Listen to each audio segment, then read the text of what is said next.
I'd heard stories of it. Retreat Road down in Cochrane, Alberta. They have a monastery there, robes and everything. But the real claim to fame is the massive statue of Christ being crucified in the woods.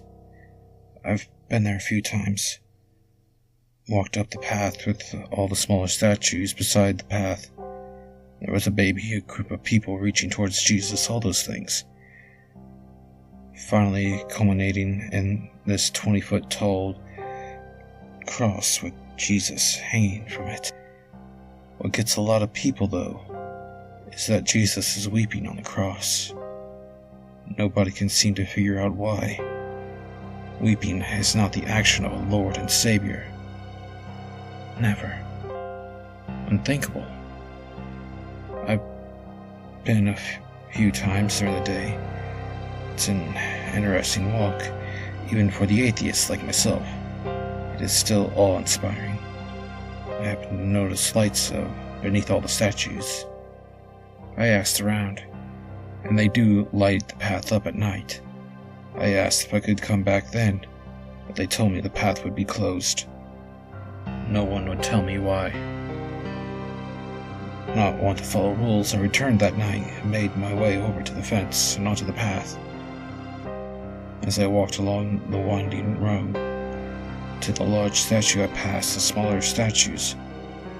They seemed different. It was the angle the light hit them. The statue of the baby, its eyes were all sunken in, and the shadows seemed to make its fingers end in claws. The statue, the people reaching towards Jesus, they looked dead, reaching towards Jesus with the shadows casting a look of horror on his face. Something about them really unsettled me, but it was on a deeper level than just what they depicted now. I reached the statue of Jesus and gazed up at his face. I stood there for what felt like hours, just wondering why he was weeping. What for? What cause? I heard the whispers and rustling of the trees on all sides of me long before I saw anything. I gazed up at Jesus, looked deep into those stone eyes, and understood. That night, he was weeping for me.